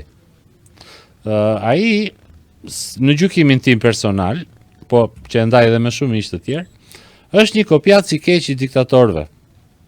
Po të shohë shumë veprime të ndryshme, ka diçka nga Enver Hoxha, ka i keq. I keq sepse e bën në mënyrën më banale. Ti teti ndoshta nuk e di, ka qenë një libër kur u themelua partia, i shkruar me dorën e vet nga Xhaxhi Enver. Dhe aty Enver Hoxha tregonte marifetin që bëri për të marrë drejtimin e Partisë Komuniste dhe tregonte me mburje. Ditën që u themelua partia, sigurisht që backgroundi ishte suporti i dy të dërguarve të Jugosllavisë, Dušanu Goshës edhe atij tjetrit, se nuk vjen emri tani. Por që ajo që tregonte Enveri ishte që kishte ndërruar me qëllim, kishte propozuar një renditje tjetër. Antarësimet ishin lënë për në fund mbasi të themeloi partia. Ky propozon që t'i bëjmë antarësime të parat, mos t'i lëmë shokët të presin jashtë, dhe pastaj bëjmë zgjedhje. Dhe kur u antarësua gjithë grupi i tij, dhe normalisht të zgjedhje fitoi ky, që u bë kryetari i Partisë Komuniste. Të njëjtën që ka bërë dhe Rama në PS. E krijoi atë shpurën e vet, bërthamën e rilindjes që e quajti më vonë, e krijoi në bashki. E futi në forumet e Partisë Socialiste, i pushtoi në një farë mënyrë forumet me njerëzit e vet, dhe kur u bën zgjedhjet i fitoi zgjedhjet. Po është kopja e asaj që bëri Enveri. Kopja e asaj që ka bërë Hitleri kohën e vet, që krijoi forcën e vet armatosur. Rama është ai që ka krijuar policinë bashkiake, nuk ekzistonte në Shqipëri. Dhe gjëja e parë që bëri policia bashkiake në Shqipëri ishte që u gati nxorën armët kundër policisë së rendit. Tani perceptoje në kryeqytet, policia bashkiake pothuajse luftë me armë kundër policisë së rendit për kompetencat e parkimit të bllokut. U kapën. Prandaj them që është kopjues i keq i diktatorëve. Dhe këtë gjë populli e ka kuptuar. Ndërkohë, populli ka shpresuar shumë tek alternativa. Mirë, po alternativa e Partisë Demokratike me Lulzim Bashën në krye ishte jo zhgënjyse, po nuk di çfarë të them, domethënë ajo ishte kështu. Unë nuk kam provuar ndonjëherë nga këto drogat kreative që quhen LSD-a, çfarë janë këto, po që besoj që në ato lloj delirësh që të çonte Basha, vetëm ato mund të të çojnë. U largua dhe Basha, e mori Berisha, 22-shi ka patur një lëvizje shumë të madhe popullore. Fronti i shpëtimit kombëtar apo diçka e tillë, nuk e mbaj mend se si është quajtur, e cila u pre në bes po nga Berisha. Dhe kjo gjendje e përgjumur e shqiptarëve gjatë këtyre viteve të fundit vjen nga fakti i mungesës alternativës, sepse çdo shqiptar, ne sot kemi qenë duke diskutuar në ambientet tona, meqense sot ishte ftesa e famshme e doktorit për opozitën dhe shoqërinë civile për të krijuar atë frontin e përbashkët, dhe ishim gjithë duke diskutuar rreth kësaj teme. Dje, sot, pardje, ka qenë fort diskutimesh rreth temës. Dhe problemi është që tek populli u vra shpresa. Sot Berishës të paktën 3 apo 4 vetja ka thënë cop. Ti nuk na ngjall më shpresë. Ne duam që të shohim propozimin konkret. Ne nuk të besojmë më që, sepse njerëzit nuk janë budallë, e din që do ikë Rama, po ai vend nuk ka për të ngelur bosh. Sepse bindja që ekziston sot, të paktën në Tiranë, është që Rama bie brenda 24 orëve. Nga momenti i një iniciative serioze për ta rrëzuar. Për 24 orë, brenda 24 orëve është i rrëzuar. Po flas gjithmonë me frymën popullore, se mekanizmat e tjera janë tjetër gjë pastaj. Por asnjëri nuk ngrihet sepse thotë okay, do bjerë Rama, po çfarë do ndodhi? Vendi i kryeministrit nuk ka për të ngelur bosh. Ja do bëhet një qeveri teknike e cila do ta mbajë një 6 muaj derisa të bëhen një palë zgjedhje të tjera. Po për zgjedhjet e tjera cila është oferta? Dhe jo cila është oferta politike në zgjedhje, po cilat janë kushtet e lojës në zgjedhje, sepse ne kemi një kod zgjedhor të qelbur ku asnjë njeri nuk ka shans të bëj karrierë politike nëse nuk i lëpihet një kryetari o Berishës o Ramës. Nuk ke shans të bësh asnjë gjë. Edhe tërë këta të tjerët që kanë partitë e tyre të vogla, përveç se që na zhgënjyen, se besoj të tërë e dini historinë e famshme të Shabanit edhe Lapajt, përveç se që janë komunistë në ekstrem siç është Arlind Qori, ngelet në një agron shehaj në mes që as vetë nuk e di se çfarë po bën. aktualisht është duke mbledhur 100.000 firma. Shpërdorim më të madh të konceptit firmë nuk ka. Unë firmos për të dhënë një konfirmim ligjor të diçkaje, ky po i mbledh 100.000 firma në ajër. Po mbledh 100.000 firma për të mbështetur drejtësinë, kujt do ja çoj, kujt ti duhet. Se mblidhen firmat për një iniciativë ligjore, mblidhen firma për një referendum, mblidhet firma për një ku dëgjoj unë. Pra, janë firma që tregojnë që një shumicë njerëzish duan të bëjnë diçka. Ky po mbledh 100.000 firma për ky e di se për çfarë. Për të mbështetur drejtësinë, po si, ku? Kush po e rrezikon drejtësinë që do e mbështetë si ky?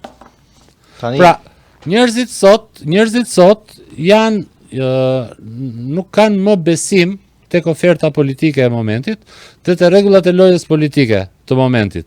Dhe ky është ai pasiviteti dhe kjo është fakti që ne shohim protesta të shkëputura 3 këtu, 2 atje, 5 atje, sepse pjesa më e madhe e qytetarëve që duan të ngrihen në një protestë civile, duan se nuk u mban më, duan patjetër, kanë frikën gjithkohon që ato protestë do ta rrëmbejë një parti e caktuar dhe do ta kalojë në kapital politik për veten e vet, për të pretenduar më mbrapa marrjen e pushtetit apo marrjen e një zënien e një vendi të rëndësishëm në tortën e pushtetit. Ne na ndodhi para 3 javësh kur ishte seanca e parë për imunitetin e Ballukut, bëm një thirrje si qytetar, u postuar në Facebook në mëngjes, në darkë dhe ishte të njëjtën për të shtunën. Pra të njëjtën u njoftua që qytetarët duan të bëjnë një protestë të shtunën që t'i imponohen parlamentit që ta bëj atë mbledhjen e mandateve, se s'deshin me e bë fare. Ndërkohë që në darkë 8 orë më vonë, për të njëjtën temë, në të njëjtin vend, në të njëjtën ditë, bën thirrje Agron Sheaj. Dhe i reagojnë qytetarët që ishin pjesë e thirrjes parë, i thonë Agron, e kemi bërë ne paradite. A më falni, nuk e di atë. Pas nuk u toroq, edhe as nuk dha ndonjë alternativë tjetër, dhe erdhi në protestë, pavarësisht që ajo shkoi mirë dhe nuk pati probleme, por erdhi në protestë me flamurin e partisë vet. U kërkua nga qytetarët dhe ndërkohë erdhi partia politike. Ajo që nuk duan shqiptarët është që nuk duan që meritën për rrëzimin e Ramës ta marrin një forcë e caktuar politike, asnjëra nga të gjitha ato që janë aktualisht në treg sot. Tani që prandaj nuk dalin. Që vendi ka mbetur pa shpresë, kjo është këtu nuk do t'i shtoj unë asnjë pikë, asnjë presje. Po kam një kundërshtim për sjelljen e popullit për sa i përket partive të reja ose partive të vogla, se kur themi parti të reja e mbajmë mendjen te 3 subjekte. Çdo parti tjetër, të gjitha. Të reja, të vjetra, të vogla, çdo lloj alternative politike, domethënë. Ktu kam një kundërshtim. Pse? Tani, e para, Skënderbeu nuk çohet nga varri. Kjo është fakt, besoj. Nuk besoj se ndonjëri pret Skënderbeun të çohet nga varri ose të zbresi Krishtin në Durrës në ndonjë pjesë që nuk është përmbytur që mund të mos lagi këmbët. Kjo nuk do ndodhi. Pra alternativat në politik, jo vetëm në Shqipëri, por në çdo vend botës zgjidhen mes, pra kemi Ramën, kemi X-in, Y-in, Z-a, po, dhe do zgjidhim njërin prej këtyre. Dhe unë nuk besoj dot që gjithë këto gërma që ne pas kemi dhe gjithë këto opsione që ne pas kemi, që kanë më të këqija se Rama. Sepse Rama po e trajton vendin më keq se çdo ta trajtonte një pushtues i ndërgjegjshëm. Pra praktikisht sigur Amerika sot të çmend edhe të na pushtoj, do sjelli më shumë zhvillim. Do ham më shumë ne si popull. Rama po na trajton më keq se sa një pushtues. Sepse aty po vriten njerëz, po vidhen njerëz, po vidhen ilaçet, po caktohen ministra kush do jetojë dhe kush do vdes. Po përdoret policia për të marrë peng. Pra po sillet si pushtues. Dhe ti mund të thuash nuk e opsion, po nuk e opsion Skënderbeun. Po opsion më të mirë se Rama, është vështirë të kesh një opsion më të keq se Rama nga krau tjetër. E para dhe e dyta, për ta shtuar këtë dhe pastaj mund ta dëgjoj edhe mendimin tuaj edhe të Nevrusit sepse duhet ta kalojmë aty radhën e të folurit. E dyta është nuk duhet të bëjmë djegjen e fazave. Pra ka 2 faza. Faza parë, për mendimin tim, është e reja kundër së vjetrës. Pavarësisht si është e reja, se është faza parë. Dhe faza dytë, me anë të një referendumi, me anë të zgjedhjeve, me anë të çdo lloji mënyre, populli zgjedh se si e do këtë terren ose cilën pjesë të kësaj të reje do. Pra këta të rinj që vinë, kandiduan, pra kjo është fakt që kandiduan as në koalicion me PD-n, as në koalicion me PS-n. Dakord, kemi të rinj të mirë të këqinj. Dakord, nuk po merrem me atë pjesë. Janë si janë. Kandiduan jo në koalicion me këto dy parti. Pa kanë të rinj, nëse do bashkohen, nëse populli do përkrahte alternativat e reja, mund të rrëzonte të vjetrën, mund të rrëzonte mitin, se Rama është bërë mit morpur. Është bërë, ora sigur të rrëzohet Rama dhe të vi Rama prap vlen. Do thoshti pse do vlej se prap Rama është. Po vlen se mësuam që mund të rrëzohet ka. U çua prap, po mund të rrëzohet ka. Ne na ka hikur ideja që mund të rrëzohet Rama, ore. Le të vimor një shishe ujë të vi Rama prap pastaj 3 shishe ujë një muaj. Themi, shiko, mund të ndodh ka sepse aty ka humbur shpresa dhe njerëzit duke menduar nuk ka alternativa. Alternativa të mira mund mos ketë ose mund të ketë, nuk do merrem atë pjesë. Po duke menduar këtë, një pjesë e madhe shkon dhe nuk voton fare, ose një pjesë tjetër thotë, ore, kjo vota kur nuk ka alternativa, nuk e ka më vlerën e një vote, se vlera e votës është zëri i lirë. Jo, kjo vota e ka vlerën sa një copë letre, thotë, se s'kam kujt e jap unë. Dhe kur vota ka vlerën e një copë letre, unë di që një thes mjell vlen më shumë sa një copë letre, praktikisht. Apo jo. Dhe e shet votën ai. Pse e shet? Se thot po kujt ja jap unë, thotë, sikur do ta marrin të njëri votën time dhe do të çliroj Shqipërinë. Po e shes. Dhe populli duke menduar ska, vjen një ditë që vërtet nuk do ketë kurrë më kur. Votoni ku dëgjon, votoni këto partit me 30 vota. Decentralizoni pushtetin. Sikur tjetër Rama kundër Ramës. Po le mos i ketë ai, nuk duhet i kapet 80 mandate. Decentralizoni pushtetin, vetëm për të shkaktuar se atë konfliktin decentralizues demokratik të shëndetshëm dhe konstruktiv për shtatformimin. Jepjani Elena Kocaqit. Jepjani ka alternativa sa të doni për të decentralizuar pushtetin, por këto alternativa lindin duke filluar dhe duke e kundërshtuar pushtetin. Ndërsa po tham, mos Rama Rama do ta marrë prap, sepse këta tjerë s'bëjnë. Ata mund mos bëjnë vërtet, por pastaj do vi një ditë që Rama do ketë më asnjë alternativë tjetër. Pa edhe jam dakord me aspektet negative që mund të kenë subjekte të ndryshme, nuk e kundërshtoj dot, por nuk jam dakord që kjo të kthehet në mentalitet për ne. Sepse vota duhet ekzistoj parimi i votës inteligjente. Pra, Qori mund thua është ka bindje shumë të forta të majta. Po mimo, le të dalin ata të majtë të Partisë Socialiste dhe le të votojnë Qorin. Pse nuk ndodh kjo? Le të dalin ata sheaj nuk di, po mimo edhe PD-ja s'po di çfarë bën. Pse nuk po dalin ata të djatët e PD-s, s'po din çfarë bëjnë të japin votën shehajt. S'po dalin këta të pakënaqësurit që janë dakord me hapjen e listave me votë diasporë, votojnë Adriatikun. Dhe ta shohin pastaj kur të kemi 3-4, kur të kemi 4-5 parti dhe të PS-ja thjesht një prej tyre, do jetë ndryshe. Të mirë të këqij, sido që të jenë, do jetë decentralizuar, ndërsa ne themi nuk bëhet dhe nuk votojmë. Dhe hipokrizia më e madhe e mbylla se u zgjata shumë ishte e disa personave këtu në diasporë, për cilën unë i thash i provova, i anisa atë linkun e të votuarit dhe një ditë bukur thon, po nuk votuam, po ja pra se s'bën gjë partitë e reja. Valla, do më thon nuk votuam, po ja pra se s'bën gjë, po nuk votuat pra. Nuk votuat pra, doli me 83 mandate, po nuk votuat për zotërinj. Votoni, dilni kandidoni vet, me që nga puna këtu. Pa do më thënë, mos pasja e alternativave buron nga mentaliteti ynë për mos ndërtuar klim për alternativa. Se në këtë politikë që ka Shqipëria sot, me një zonë gri kaq të lartë, ti të bësh politikan nuk motivohesh. Një biznesi hyn në një treg, në një treg që sjell para. Sot politika nuk po sjell vota dhe detyrimisht nuk dalin as politikan. Pra jam dakord me atë, por duhet të decentralizuar pushteti. Evrus, na jep një mendim, jo vendim. Një mendim për mbyllës, si e shikon ti Shqipërinë më tutje, po jo shumë long term, me këtë pikën e ulët që po ka qeveria tani. Ose nëse ka mandi të më kundërshtoj ndonjë gjë, mund të ma thot, po ju e dini. Jemi drejt fundit. Po pra, ta dëgjojmë në Vruzi pastaj. Dakord.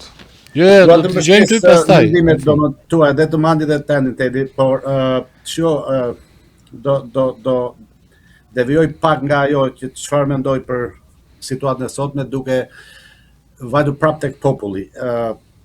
Në kushtet e një krize të thellë, qeverisë, korruptive, korrupsioni, besimi, shpresa, është vrarë shpresa, një popull kur bën zgjedhjet voton kundër, një popull i ndërgjegjshëm voton kundër. Dinamikat në Amerikë për shembull, ku unë jetoj për 33 vitesh, i kam parë qindra zgjedhje në nivel lokal deri në nivel federal. Mos shkojmë tutje në 2024 kur u votua kundër Bidenit, mos u njej mendja se kishte Trumpi mbështetje, ishte njëjti Trump i vitit 2020. Okej, dhe humbi ndaj një njeriu që flinte në basement. Populli ndjeksuar. Jo, ky është mendimi im. Sa vështirë ka. U votua një popull i ndërgjegjshëm. Unë e përktheva shqip të ti. Urdhë? Unë atë flinte në basement e përktheva shqip, flinte në të ndenjur ai themin. Jo, po flinte në bodrum. Dhe shiko, voton një popull i ndërgjegjshëm voton kundër më. Një popull, unë po ja them dhe unë prisni do jemi në kontakt në nëntor unë pres që Partia Republikane do zhgënjehet nga votimet. Për shumë ujra mund të do rrjedhin që tash deri atëherë mund të ketë gjëra që nuk i ka parashikuar sot, po nëse votimet do bëhen sot, po ju them unë që unë pres që majoranca e Kongresit të Trumpit të bie. Pse e them? Sepse ky popull ka aftësinë vetë korrigjuese dhe kur them ky popull, është popull tjerë, gjerman, italian, grek, shifi grek, çfarë. Populli ton nuk e ka aftësinë vetë korrigjuese. Pra, populli ton kur bën zgjedhjet vjet nuk votoi kundër. Votoi pro status quo, votoi pro asaj që tha Armandi përpara, ore, cila është alternativa? Mo lër çfarë alternativa. Hiqe këtë që ka sot. Pastaj e korrigjojmë çikën gjatë rrugës, siç ishte. Mos zëri rrënjësh puna, po pra. Po pra, ik këta njerë pastaj, atë tjetrin e heqim për 2 muaj, për këtë s'kemi ç'po i bëjmë. Prandaj është rasti të heqim te dhe kisha shans të hiqim. Tash të kthehemi prapë te alternativa që folët ju. Ishin disa në zgjedhjet për deputet që bëhet vjet, disa persona me pesh, jo me pesh, po domethënë në dukje me pesh, se pesh kishin lesh, në Partinë Demokratike, të cilët kandiduan në zona të caktuara, njëri prej tyre në Korçë, dhe më duket se monja 300 vota se ca mori. Dhe unë bëra një batut piku aty në Facebook, dhe sa vota ka marrë në Korçë, duke qenë në Partinë Demokratike 30 sa vjet në pushtete, në poste kryetarësh, unë i kisha marrë aty në Starbucks, si po pi kafe, po bëja 2-3 telefonata me ca miq të mi dhe po të isha aty 300 vota kisha marrë. Pa qenë aty, pa në ditur kush isha, askush. Dhe kur opozita ka ta ndiset në nivele të tilla, dhe do ta shtyj prapë do sjellë një pikë tjetër që nuk e di sa kohë kemi se zot as shumë. Kur opozita ka ta ndiset për shembull që ti bën primare, e gënjen popullin, siç e gënjen këta llapajt e këta që vun tezet e këta, e gënjen popullin i se nuk ishte kështu, ishte tradhti edhe nga Endri Shabani, mos ta Jo, dakord. Ajo duhet një libër i veçantë për ta analizuar punë. Dakord jam. Por puna ishte që u vra shpresa më prap, u vra shpresa dhe ti kur vjen primare dhe të del Nevruz Nazarko në Kolonjë dhe thotë që unë mora këto vota dhe ti në zgjedhjet e përgjithshme nuk më fut mua në listë. Kupton? Edhe kur po them mua, kuptoj që jam unë, atëherë efekti bumerang, efekt shumë i negativ edhe në masën e votuesve. Pra, janë bërë gabime të pafalshme nga drejtuesja e saj. Dhe unë jam dakord me atë që ka ardhur koha që të seriozisht domethënë opozita në mungesën e një populli koherent, opozita duhet që të vi me një figurë të re përbashkuese, një figurë e cila ngjall tashmë besimin dhe kryetari le të jetë kryetar deri të ndodhi kjo te zgjedhjet e parakoshme të Tiranës që nuk u bën. Po dhe ajo nuk ishte për mendimin tim e studiuar mirë dhe nuk u promovua si duhet promovoj për mendimin tim. Sepse aty pati që jo, po ky është me Saliu, po fshihet gjoja që të mos vej të bëj fushta Saliu. Ore, zotëri, posti dhe ajo është politike dhe Bashkia e Tiranës. Ore, fuqishëm politike. Dikush që ja tashohet politikave të djathta të dalë dhe të mbështetet dhe të mos ketë frikë, thotë jam i djathtë. Në çfarë këto janë kinezërira kot më kot. Tjetra ku kam e kisha diku tjetra atë që vendet e punës. Se me zgjedhjet lira është shumë e vështirë. Nuk dua të marrohemi se janë 220.000 veta në administratë, Armandi mund ta dinë të saktë shifrën, 220.000 veta. Unë nëse nëse jam në punë dhe puna ime varet që unë e di që po iku ky pushtet, unë jam iku nga ajo punë, unë do t'i mbledh 4 vota Armand. Unë do t'i mbledh 4 vota, do vetë mbledh. do vete ti loboj, nëse s'kam gruan a fëmijë, do gjej shok, do gjej dikë. Pra 220.000 vota me 4, me 3, jo me 4, me 3. Ai me 700.000 vota doli. I fitoi zgjedhjen. Matematikë thjesht, e di që është shumë e thjeshtëzuar dhe nuk është kaq. Por krimi një frymë e mposhtë, se ishte edhe në 91-shin, në zgjedhjet e 92-shit, të gjithë ishin punësuar nga partia në pushtet në atë kohë. Por fryma, shpresa, besimi e beri që ta braktisin ata, qofte përkohësisht, dhe ti atashoheshin një lëvizje tjetër, një të ardhme tjetër. Kjo për momentin mungon në Shqipëri dhe për ato arsye që thatë dhe juve dhe për ca arsye të tjera, por në qoftë se të gjithë këta që kanë përfituar nga i pushtet dhe sot janë fshehur rrugëve dhe nuk dalin, që nga ish ministra, ish deputete, ish gjitha, dhe të ulen aty në bulevardin para kryeministrisë dhe të mos lëvizin derisa në pikën e fundit. Sepse në qoftë se është, jam dakord me atë kush e thamë përpara Tedja apo Armandi, që o sot o kur, në qoftë se ka kuota më të ulta ndonjë qeveri shqiptare që ka patur, janë sot me qeverinë shqiptare dhe me presidentin shqiptar, se është tem tjetër, kote përmenda atë, po nuk ka qenë ndonjëherë. Tani na prishë shihen. Na vjen. Nuk ka në nivel ndonjëherë, pra shiko, se këtë doja ta thosha edhe që parë, po më doli, më rëshkiti pak. Nuk është çështja te kuotat që ka qeveria në popull.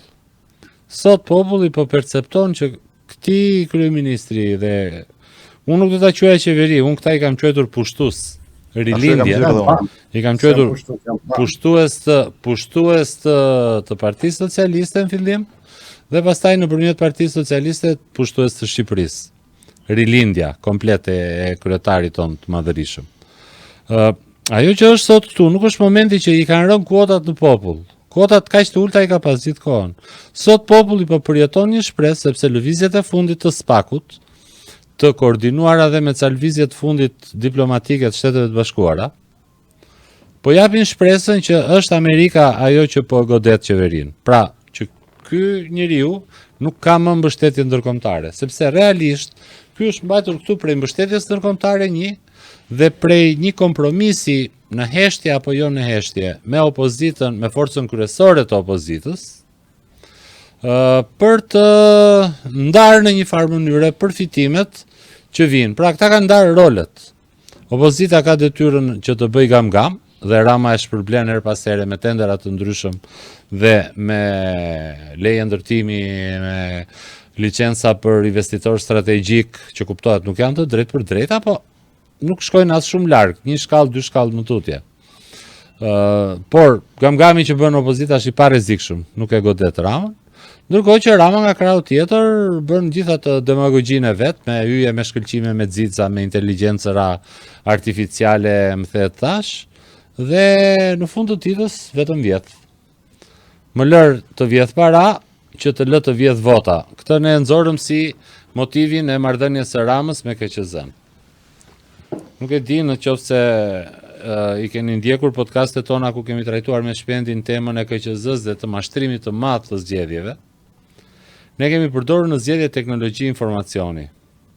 Kemi përdorur ca makina që quhen makina të identifikimit biometrik. Në ato makina, unë kam shkuar personalisht, bashkë me avokatin Goxhaj, me një cop letër, jo dokument identiteti, jo kartë identiteti, po një letër. E kam kaluar letrën tek makina dhe makina më ka evidentuar që po je Armando Vrushi. Nuk bëhet asnjë lloj identifikimi. Problemi këtu tani, ku qëndron problemi? Problemi është që ne këtë e bëm zyrtarisht, sepse ishte seancë zyrtare e KQZ-s dhe ne ishim parti që ishte pjesëmarrëse në zgjedhje. Avokati ishte kandidat, pra ishte lojtari, po shkonim të verifikonim topi ishte me gunga, peshon ai sa duhet apo jo. Dhe nxorëm që ishte me gunga dhe nuk peshonte ai sa duhet. Kishim 12 televizionet e koka, 4 kombëtare dhe gjithë të tjerat lokalet me emra të mëdhenj, CNN, Euronews e ku dëgjon filialet shqiptare për kace. Në kronika nuk e ka dhënë asnjëri. Që ne të fitonim të drejtën për ta bërë atë eksperimentin aty që demonstroi falsitetin e këtyre pajisjeve, kemi bërtitur dhe uluritur një çe rekorde. Dhe ata nga frika e skandalit u detyruan të na lidhin. Media tona as nuk thanë që erdhën dy të çmendur dhe bërtitën çe rekorde. As këtë nuk e thanë. Mirë që nuk shpjeguan ç'a ndodhi se janë të trash dhe se kuptojnë. Po që dy njerëz po bërtasin çerekore përpara kamerave dhe ti i filmon dhe në kronik nuk i jep, unë këto nuk e di. KQZ-ja nuk u ndje. KQZ-ja është në shkelje ligjore, ne kemi kallëzimin për SPAK javës tjetër, për KQZ-n. Se është KQZ-ja nuk u ndje, mediat nuk e dhanë.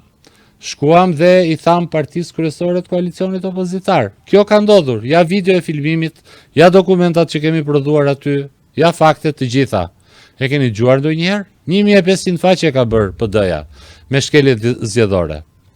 Për gjithë argumentat që jep PD-ja, Celibashi thot po mirë, unë e kuptoj kjo është shumë e rëndë, po në fund fare sa ndikon kjo te rezultati i përgjithshëm? Ndërkohë që po të përdor të argumentin ton, atëherë gjithë rastet që kanë nxjerr ishin vërtetimi i argumentit ton, ndërkohë që argumenti ynë ishte në 5200 qendra votimi në çdo qendër, se nuk ishte defekti një makine që shkuam ne të provonim. Ishte e qëllimt, zgjedhje e qëllimt për të manipuluar gjithë procesin. Rama është treguar njeriu më metodik në botë për ta mbajtur pushtetin ta fituar në 4 palë zgjedhje. E fitoi në 2013-ën. Në 2017-ën kishte 4 vjet që përgatitej me patronazhistët e vet, të cilët ç'a bënin kur shkonin shqiptarët për të votuar. Një nga komisioni në momentin që ti votoje thoshte me zë të lartë numrin tënd rendor në listë. Patronazhisti ke dera e shkruante në aplikacionin në celular, automatikisht shkonte në qendër dhe merrej veshje në këtë datë, në këtë orë, i 17-i te kjo qendër votimi erdhi Tedi. Fletët e votimit ishin në numër serial dhe lexohej më mbrapa. Fleta e 17 e kësaj qendre. Ç'a vote është? Është për PD-n. Tedi votoka për PD-n. Në këtë mënyrë ata mbollën te njerëzit farën që ne u lexojmë votën, vota nuk është më e fshehtë. E mbollën këtë dyshim te njerëzit. Dhe çdo njeri i administratës me integritet nuk guxonte më të votonte sipas mendjes së vet, se më përpara e bënin, pavarësisht që ishin administrat nga PS-ja, po duke mos qenë të kënaqur, votonin kundra. Kur u krijua kjo bindje te çdo njeri që PS-ja ta lexon votën, nuk guxonte më njeri ta bënte, kështu që ato 200.000 votat që thot Nazarko ishin direkt në thes, sepse u trembën këta njerëz. Dhe të tjerët, të cilët kishin dhënë një premtim, sikur edhe për ta hequr qafe atë bezdisin, patronazhistin e bezdisur, i kishin thënë mirë do ta jap edhe sa për ta hequr qafe, u trembën edhe ata dhe u detyruan ta jepnin që të mos dinin gënjeshtar më mbrapa, pra për të mbajtur premtimin e dhënë, duke ditur që kjo verifikohej. Kush ishte përpjekja për ta minimizuar këtë efekt, se e hoqëm numrin serial si vjetne. Kemi bërë shert math në KQZ, e hoqëm. Po doli Adriatiku, tha, e hoqa unë. E hoqa unë, tha, dhe falenderoj Celibashin. Të ngërtmortja, por në Celibashin po luftonim që ta ishte, dhe nuk donte. Ky mirë që e merr vet atë që se bëri, se deri aty nuk i mërzitem, rëndësi ka që ta propagandoj dhe ta marrin vesh njerëzit që nuk duhet të kenë më frikë kjo, po shkon edhe lufton edhe Celibashin. Gjitha problemet që kishim në kohën që ishin dyshime pa u vërtetuar për këto makinat e identifikimit e këto. Kam shkuar vetja, kam thënë, Agron Shehajt, ishte deputet i PD-s. Agroni kam thënë, po të vi si deputet, ti duhet që zërin tim ta çosh në parlament, kështu supozohet jetë. Je përfaqësuesi im atje. Po të vi po ta kërkoj, këto janë problemet që ka makina. Shko, dhe shkaus që e fiton dhe merr kredite politike. Pse ja ka ndjerë në njerë thua ti? Fare, zero. E po tashti, oferta kjo është, problemi është ky. Makinat e identifikimit biometrik lejojnë që të votohet në emër të tjetrit. Nuk e shpjegon dot njëri pse në ditën e votimit u gjetën diku një pirg me 50 karta, diku një pirg me 30 karta, ca të rregullta, ca falso. Pse? Për çfarë duheshin ditën e votimit? E vetmja gjë që e shpjegon është fakti i makinave. Po pse nuk e përdor asnjëri këtë argument? As Agroni, as Adriatiku, as Berisha. Po okej, Berishës ja dim se do të mbraj, se atë tender e ka bërë PD-ja në 2020-ën dhe kanë marrë lek këta të vetët, që janë këta që janë marrë me reformën zgjedhore, Bylyk Bashi e Kaso e më të tash, dhe Berisha duke dashur të mbroj këta, nuk e riskon atë temë. Po këta tjerë zërat e rinj. Ndërkohë që, se e shoh Tedi që pesimizmi nuk të pëlqen. Jo, ndërkohë që po të themi një ashtu. Po të themi një gjë që kjo është nga matje në terren. Se mos këto mos ditë- më dil nga tema në temë dhe nuk më lejon të jap përgjigje. Se nuk e mbaj mend sa ke thënë te e para. Jo, okay. Ta them vetëm këtë dhe e mbaroj këtë pjesë. Këto ditë kam kuptuar që ka me mira dhe me mira shqiptar që e duan këtë vend dhe që e kanë shpresën. Shpresën e kanë që ky vend ndryshon dhe që ky vend bëhet më një herë. Dhe vetëm gjë është që nuk kanë besimin që klasa politike aktuale do ta lejoj një ndryshim të tillë. Sepse klasa politike aktuale e di që ky lloj ndryshimi do të thotë edhe fundi i saj. Unë besoj se duhet po e bëj unë këtë pjesë sipas atij mendimit tim që kur flasim për manipulimin e votës, që është një gjë që unë e aprovoj, se do me thënë nuk mund mos ta aprovosh, që vota manipulohet, identiteti, patronazhimi, gjithë në kuptimin më të gjerë të fjalës manipulim vota, jo thjesht kuptimin më i ngushtë. Dua të them nga krau tjetër që kur e denoncojmë dhe kur e thrasim, sepse dhe unë për shembull kam qenë një nga ata persona, flas për veten time tani, nuk e di çdo lloj personi tjetër ose çdo lloj subjekt tjetër. Unë kam qenë një nga ata persona që nuk e kanë denoncuar shumë manipulimin e votës. Pse? E di pse, se ne si popull, kur denoncon manipulimin e votës, jo kur e denoncon ligjërisht, flas kur e denoncon mediatikisht, mos ngatrohemi. Në denoncimin mediatik, denoncimi i manipulimit të votës çon në dy alternativa. Alternativa parë është që populli çohet, ndërgjegjësohet, agravohet dhe reagon. Alternativa dytë është që do na I vjedhin votën këta. S'po votojmë fare ne këtej nga diaspora dhe vjen diaspora me 199.000 vota. Pra ka edhe mënyrën se si e trajtojmë. Shumë veta këtu në diasporë, kur I kanë pyetur pse nuk kanë votuar, kanë thënë, "Po ç'të votojmë aty, vota vidhet." O zotëri, se me këtë mendje, domethënë, po sigurt të ndodhi kjo, po sigurt të bëhet, vota vidhet. Po të votonim ne nga diaspora 1 milion veta, ta shikonim ne sa do vidheshe vota dhe reagimi edhe nëse do vidheshe, do ishte I 1 milion vetave, ndërsa kështu reagimi është I pak vetave, që si tjetë, si mos jetë nuk sjell asnjë ndryshim. Prandaj, po që vota vidhet patjetër, kur më thesh po, më thuaj. Unë kam qenë kundër, kam bërë një shkrim herët në 2005 kundër votimit, jam kundër votimit diasporës. Kam qenë dhe jam edhe sot. Për arsye ndoshta jo se në këto përmasa, por atëherë kam komentuar me faktin që dëgjoj, jo taksim pa përfaqësim ose jo përfaqësim pa taksim. Shkurt muhabeti domosdoshmë, derisa unë paguaj taksa atje pse të futun Armandit I zgjedhun atë. Ta them pse. Kujtim por dakor, ajo. Po e di ku kisha fjalën. Sistemi patronazhist perfekt që përmendi Armandi më përpara funksionoi më mirë në diasporë këtë rast se në Shqipëri. Sepse të gjithë ata punonjësit që ishin atje ka raste konkrete të cilët u është kërkuar vota ta fotografojnë. E vërtet. Ka raste këtu, kemi ne njerëz këtu. E vërtet. Është kërkuar ta fotografojnë votën dhe ata që votuan të fotografuar, ata të tjerët përjashto disa nga ne që e kishim detyrë sociale, detyrë ndaj adeut të votonim, të tjerë thanë këtë që thatë ju më përpara, që po çfarë ndryshim do bëjmë, jo po ne si ndryshojmë dot, janë dhe këte, kurse patronazhistët dhe po ja pra, po ku po na çoka kjo pra? Live.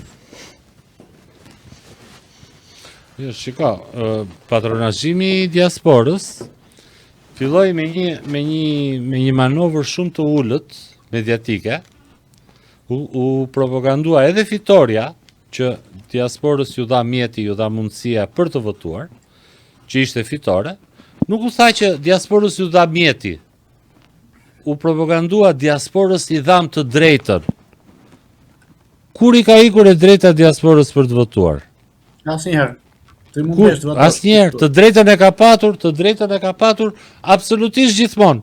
Mirë, po këta filluan ta propagandonin, sepse këta të majtët janë të çuditshëm, këta gjithë luftën e bëjnë me terma. Aty fillon, te terminologjia fillon lufta.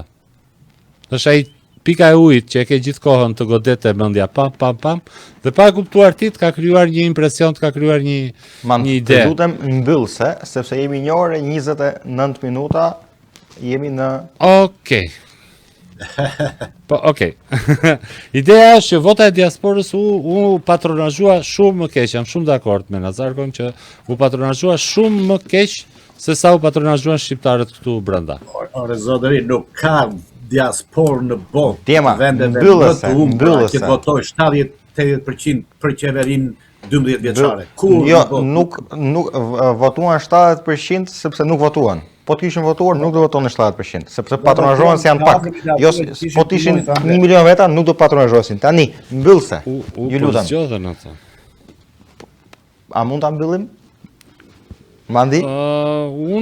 Okay, atëherë unë po në përmbyllje po them atë që përmbledhas atë që thash pak më përpara.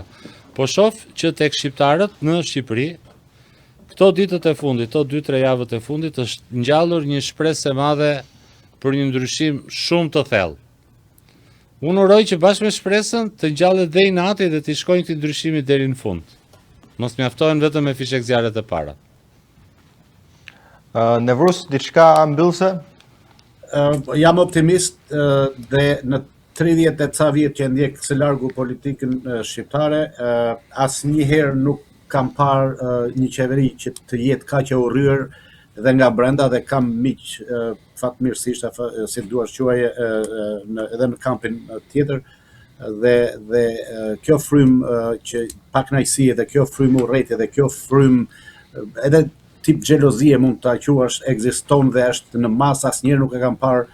Shpresoj që prap të them opozita, po diku populli i udhëhequr nga një opozitë me mend në kokë ta çojnë në fund, sepse ka ardhur te buza e greminës, duhet një shqel mbyllëve për ta hedhur dhe nëse ky shqel mbyllëve nuk do të jepet në 60 ditë të ardhshme, si kontabilist jam do të përdor numra, do të ishte një humbje e një shansi historik.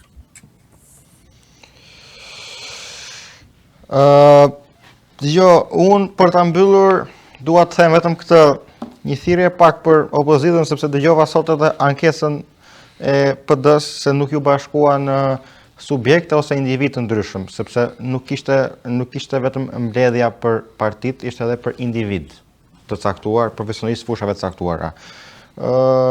Tani unë shoh që përveç nuk mos ma keq kuptoni dhe do ta them unë që mos ma keq kuptoni. Shoh një protest të vogël të Shqipëria bëhet, që po e bën para kryeministrisë, dhe shoh Partinë Demokratike që bën protesta turistike. Tani me këtë që po them, nuk po them që ti bashkohet njëra tjetrës ose tjetra njërës. Me këtë që po them është që çdo person, çdo individ i cili është kundër PD-s, Shqipëria bëhet, Lëvizjes Bashk, kundër gjithë opozitës, por ama ndan të njëjtën bindje që Rama është kundërshtar i përbashkët, le të dali para kryeministrisë dhe të bëj protestën e vet. Pse nuk hap PD-ja, pse nuk rri dhe PD-ja 24, pse nuk bën dhe PD-ja një grevurie, pse nuk bën dhe PD-ja një protestë 24/7 para kryeministrisë? Pse nuk shkojnë njerëz të caktuar se thon nuk shkojmë ne se jo po nuk na pëlqen Adriatiku. Vlla shko hapet në krah të ti, nuk të pengon. Pse nuk del, pse ndaloi sheja protestat, pse ndaloi qori protestat, nuk e kuptoj. Pse po ndalojnë protestat? Duhet agravoheshin, jo të ndalonin. Nuk më intereson se ku shkoni apo te cili grup bashkoheni. Por ju lutem dilni, hapni çadrën tuaj, hapni, vini karrikën tuaj, uluni, shkoni si individ, shkoni me shokët, shkoni me miqt, se në fund ditës ju po vidheni, familjarët tuaj po vidhen, vendi ynë po vidhet. Nuk ka nevojë të jeni pjesë e një force. Nuk e vjedh dot partia protestën, po të shkosh ti me grupimin tënd. Shkon dhe je më i madh, sepse je popull. A të kish një parti opozitare që të na çonte 10 mijëra veta, të cilët do të qëndronin aty, do të bënin protesta masive ditë e natë, inshallah let ndodhi, po nuk po ndodh. Ndaj ju lutem njerëz çohuni, sepse ky pushtim po na i rrezikon atë dheun, dhe ky rrezikim i atë dheut është i parikuperueshëm. Dhe për ta mbyllur dhe pa u zgjatur, unë do të them që ajo që ne na kanë vjedhur, gjëja më e shtrenjtë që na kanë vjedhur është koha. Sepse paratë që na kanë vjedhur mbase një ditë, një pjesë e tyre do të merren, mbase një pronë do sekuestrohet. Mbase një person do të përfundojë në burg, mbase një person tjetër do të marrë gjobat apo dënimet që meriton, mbase disa burime do na kthehen apo do na kompensohen në një mënyrë ose në një tjetër. Edhe për ato që janë të pakompensueshme, ligji ka mënyrat e tij. Por ajo që nuk do kompensohet kurrë për popullin shqiptar është koha e humbur. Koha e humbur në vuajtje, koha e humbur për çdo opozitar, të cili do subjekti që ka luftuar për këtë pushtues të vendit, është ajo kohë që nuk do na rikthehet kurrë. Vetëm nuk e them për pesimizëm, por këtë e them se nëse ne vazhdojmë të humbasim kohë, gjërat do të përkeqësohen. Ndaj ju lutem mos humbisni më kohë, sepse është e vetmja gjë që është e pakthyeshme. Çdo gjë tjetër kthehet në makro. Ju falenderoj që na ndoqët. Djema keni një gjë për shtuar? Faleminderit Edi. Faleminderit. Bëni subscribe në kanalin e True Podcast Media në YouTube, se na ndiqni në Albanian Community TV në Facebook. Në faqen e Facebookut të ACTV-s, Albanian Community TV, dhe kështu do të merrni lajmet më të reja, të pacensuruara, të vërtetat bruto tonat. Nëse ju keni sugjerime, na shkruani në komente, nëse na sugjeroni një të ftuar, nëse dëshironi njëri për ju të vi vetë të thotë diçka se ka diçka interesante, na shkruaj, do ta shohim, do ta vlerësojmë dhe ne jemi për fjalës lirë. Ju e falenderojmë mirë në Vrus Nazarokon që ishte pjesë e kësaj interviste, që ka pranuar ftesën për çdo me ne këtu sot, qoftë për analizën e filtrave ligjor amerikan për hyrjen në investimeve nga jashtë, qoftë edhe për një analizë të brendshme për politikën shqiptare, sepse nga ajo e nisëm edhe pjesën e Amerikës. Ju falenderoj shumë që na ndoqët, gjithë shqiptarët të botë, ju lutem çohuni dhe reagoni. Ju urojmë mbrëmjen e mirë apo ditën e mirë sa varet çfarë vendi botës jeni.